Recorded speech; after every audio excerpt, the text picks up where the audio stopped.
Welcome, Team Rhino. It's May, and IRF is celebrating its 30th anniversary all month. Today, we're joined by Elise Serfontein. She is the founding director of StopRhinoPoaching.com, an organization dedicated to strategic funding of security initiatives and ranger support in South Africa. StopRhinoPoaching.com has been a grantee and a valuable on-the-ground partner for IRF for 7 years now. And Elise is also IRF strategic advisor for South Africa. Welcome, Elise. Hi, Chris. Thanks so much, and hi to everyone who's watching. So I know Elise has prepared a little presentation for us today. So we'll let her get started with that, and then we'll ask some questions of her after. Thanks so much, Chris. I think in keeping with IRF's May theme, fundraising in Africa, I thought it might be nice to give the IRF donors some insight into how their support translates into tangible projects and impact on the ground here in South Africa. So as you said, I have prepared a couple of slides because it's always nice to see a few photos to accompany the words. So I'll start. So when one hears about IRF's on-the-ground partners in Africa, like us as SRP, or perhaps the Lowveld Rhino Trust in Zimbabwe, you're looking at trust relationships that have been built up over many years. These relationships, when we still could, have been cemented with field trips to visit IRF grantees, so the IRF can really get a good feel of what's happening on the ground. We've included stakeholder introductions to broaden networks. And ultimately, over the years, we've strived towards the hashtag Stronger Together by offering the very best of what we can as SRP to IRF as a partner. In these photos, you'll see IRF's previous executive director, Susie Ellis, and I in Eswatini, in KwaZulu-Natal, and also visiting projects in the Eastern Cape. You'll also see Raoul de Toy from the Lowveld Rhino Trust is there. Some very special and very happy and warm memories of spending time together in the bush and really gaining a very good understanding of what's happening and what the needs are. And yes, hopefully the way things are going, we'll be able to see IRF back in South Africa soon for some more of these field trips. We are looking forward to it, Elise. No, hopefully soon. Let's see what happens.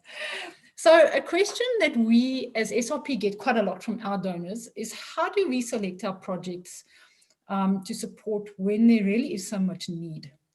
I'm sure that rings true for people following the Rhino cause from around the world. So I thought perhaps today to share some of our thinking in that process, our value systems, and of course, also the reassurance that we realize that our role comes with really a huge and great responsibility.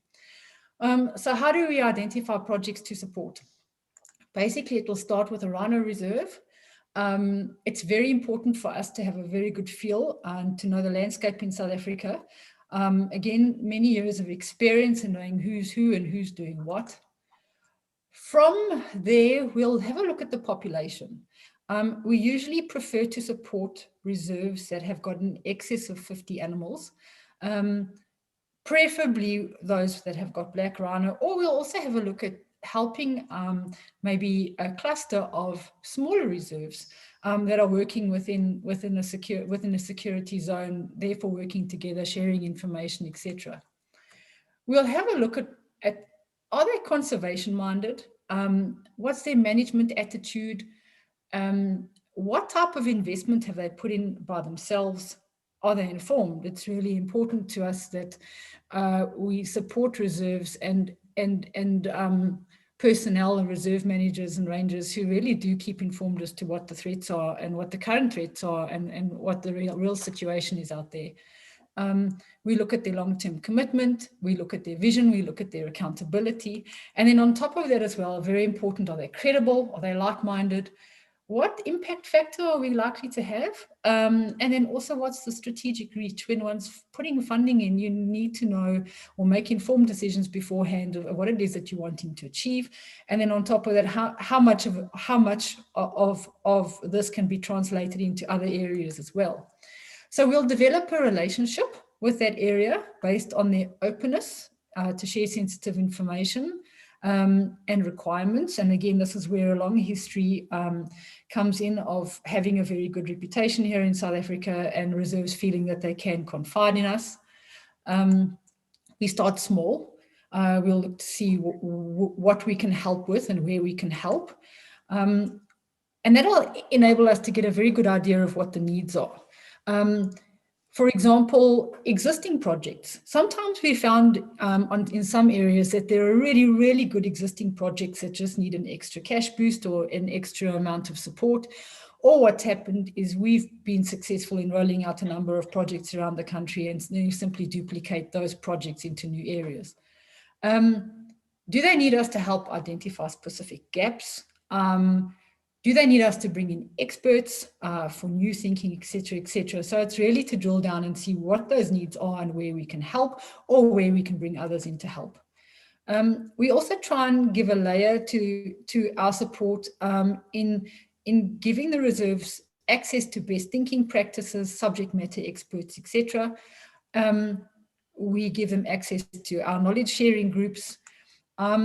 And ultimately, it's to look at how do we layer and build those protection capabilities. We look at long-term projects, long-term relationships, where we can just carry on helping those reserves to become more and more of a hard target. And in doing that, it costs quite a lot of funding and money. So we look at facilitating in some areas, and again, depending on what those needs are, multiple donors, multiple grants, multiple funding partners. And again, that all just feeds into that stronger together theme. And then into all of this, it's been really important for us to bring in our core principles and our guidelines. So, for example, our decisions are informed, they're not emotional. It's very easy to get involved in the emotion, especially if there has been a difficult incident or a very traumatic incident, especially with what happens to rhinos. But we cannot get drawn into the emotion. It's very important that our decisions are always informed. We work in a very dynamic environment. We have to be agile. We have to be intuitive. We have to manage complexities, and we've got to know the stakeholders, and that chops and changes literally all the time. We've got to be objective, open to new thinking, open to innovation. So it's very much a case of continuing with what's working, but be open to new thinking. As the syndicates evolve, as the poaching groups evolve, so do we have to evolve in our thinking. And it's a vicious circle, but that's the way that it is. We have to be connected, and we have to be in tune to the sentiment on the ground. What are the real requirements? And so often, especially in our state departments, there's some very high level, very strategic decisions that get made. And a lot of the time, those decisions are made because you've got high level people talking to high level people. And with the greatest respect, sometimes there is quite a disconnect with the people on the ground and what the sentiment is. So we've chosen to position ourselves rather with the sentiment on the ground and what's happening on the ground, and help a bottoms-up approach. What are their needs, and how can we make a difference to the rangers and the reserve managers? You've got to know your subject matter. Got to keep on top of what's happening out there.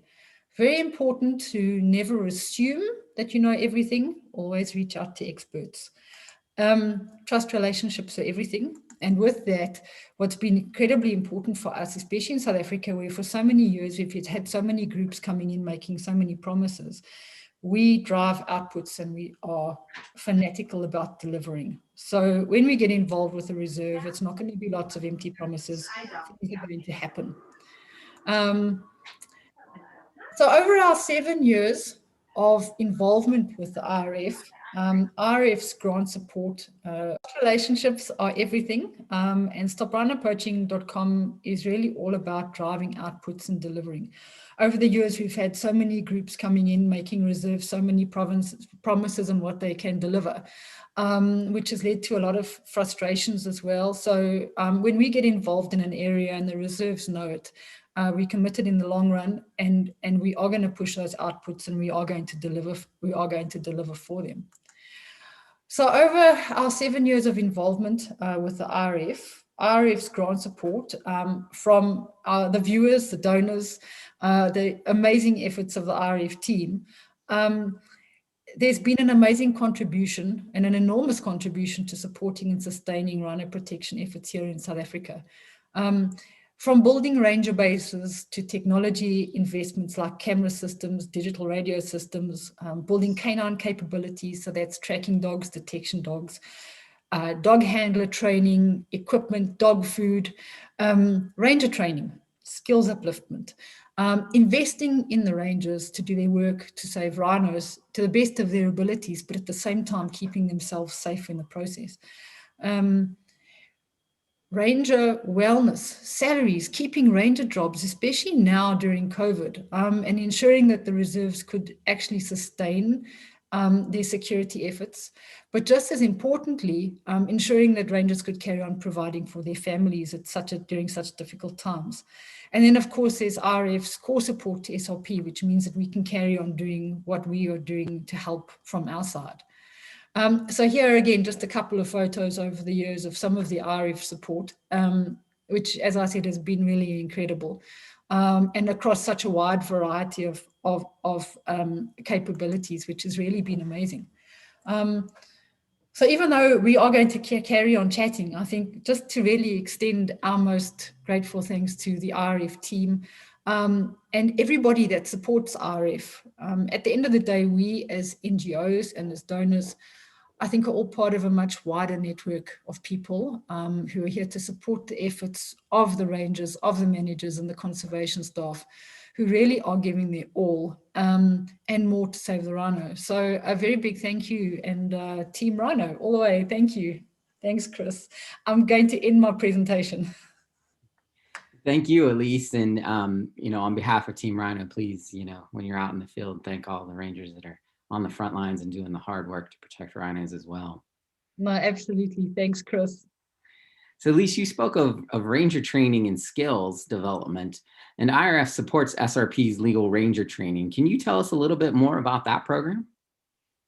Yes, only with pleasure. So this is a really good example of an initiative that's been going for a number of years, basic legal training by Advocate Kurt Jordan, who plays an indispensable role in the lives of rangers in the Kruger.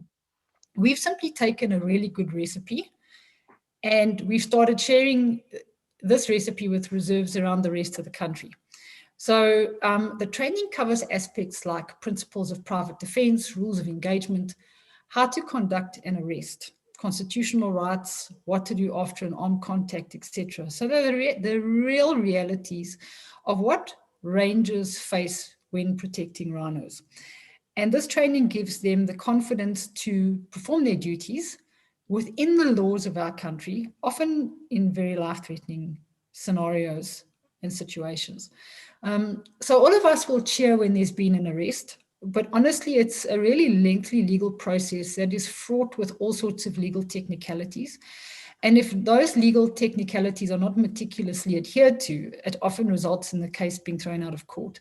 So a lot of our focus here has been, yes, to keep the rangers safe in their duties, but also hoping that this training will lead to a less a smoother court process and a technicality-free process in court, and hopefully then also contribute to better cases in court.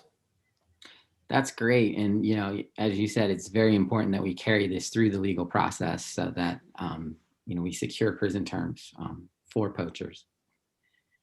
So you've touched on it a little bit here and there, and we know it's a lot more difficult of a subject than you probably can explain in just a few minutes. But because of time constraints, is there a simple way of explaining what actually goes into protecting a rhino?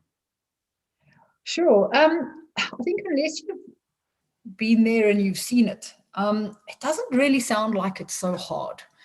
And certainly, from what we've seen on social media at times, sometimes there are quite a few fingers pointed because it really doesn't look all that difficult. So maybe to put it into a context that's a little closer to home, imagine you've had a few rhinos living in your backyard, quite happily for a number of years. And suddenly, out of nowhere, one's been killed. His horns are gone, he's died a gruesome death, and there's no trace of who did it. And you're now very clearly sitting with quite a problem. So to strengthen your security, you might upgrade your fence a little bit, and you might get a guard, and you'll hope that they're going to go away. But they come back and they kill another one of your rhinos in your backyard. So you might put up some cameras, you might put up some sensors, you might train up more guards, you might put some cameras down your street, you might pop some cameras up around your neighborhood to give you a little bit of early warning. You might recruit a couple of people in your area that can be your ears and eyes in the neighborhood. You might get dogs, you might have a helicopter on standby, you might offer reward money, and you'll put in a huge amount of effort to protect those rhinos in your backyard.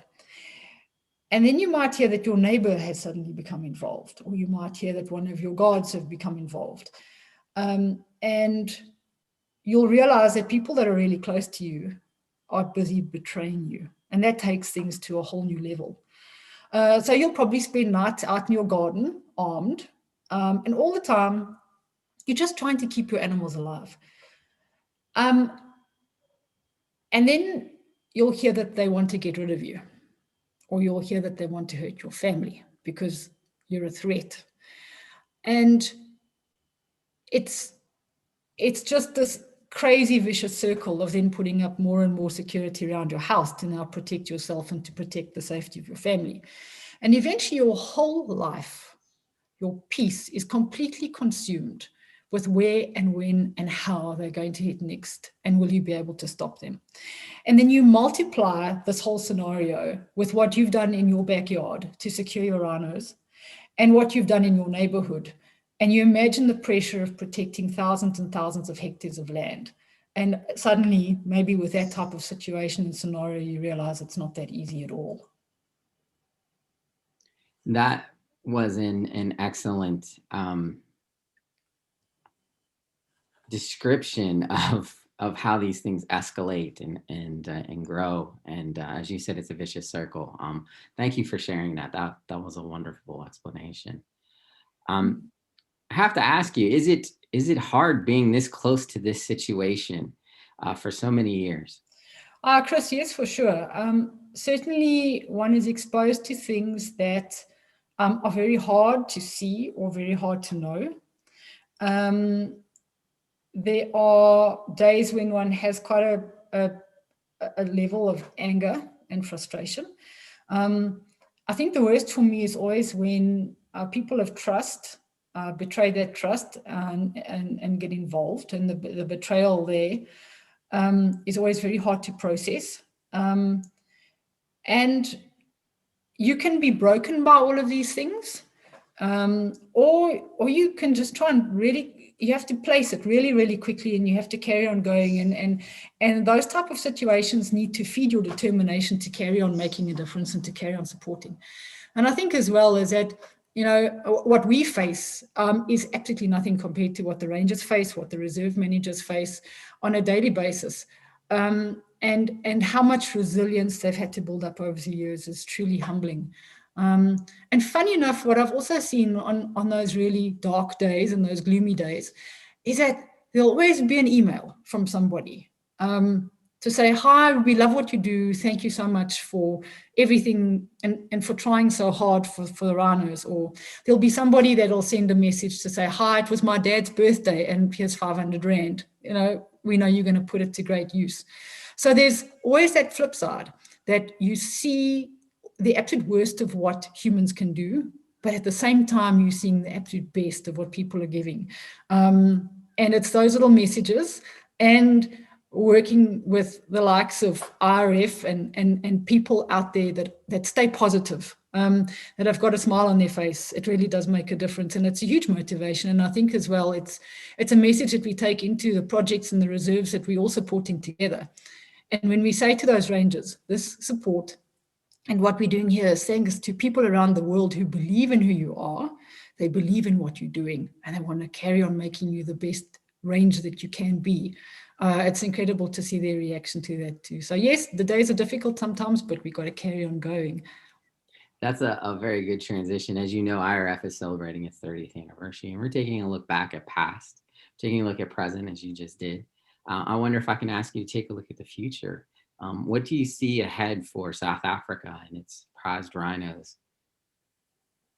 Chris, I so wish that I could put a great big smile on my face and say that everything's going to be okay really soon. I think that if it had been up to us as conservationists, and if it was only the solutions that we had to bring to the table to solve this, we would have won a hell of a long time ago. But to be realistic, I think we need to prepare ourselves for the long haul. If the last decade in South Africa is anything to go by, it's really going to be tough. I think it's going to become tougher. We're going to have to fight for those rhinos that we love so much with everything that we can. And it's going to take all of us together within all our different areas of influence and expertise. And quite honestly, we're going to need the rhino lovers of the world right behind us. Be it support, be it their voices, perhaps even their outrage. Constructive outrage, like, for example, what we saw with this Kakuza court petition. And we're going to need that to show that rhinos are a treasure on earth for all of us. So I think we can do it. I believe we can do it. And we're going to need everybody behind us. Well, we know that the world loves South Africa's rhinos and other wildlife. So you do have that support behind you from all around the world. And I know that there's plenty of support in South Africa too to make this happen. No, thanks, Chris. It's important. That's going to keep us going, hey? And more importantly, it's going to keep the reserves and the rangers and the managers out there. We must keep their morale up, that's for sure. Absolutely. So we love our rangers. We love the canines. You know, they're big fan clubs all around the world for the work that they do. So thank you so much for joining us today and sharing what's going on in South Africa. Team Rhino, if you would like to support programs like Elise's and others that are on the ground making a difference for rhinos in the wild, you can go to rhinos.org and make a donation today, and your donation will be matched by longtime IRF donors throughout the month of May. So help us celebrate our anniversary by making a gift today and joining us with other programs throughout the month. We're excited to share both our past, our present, and our future as well. Thank you for joining me today, and we'll see you another time.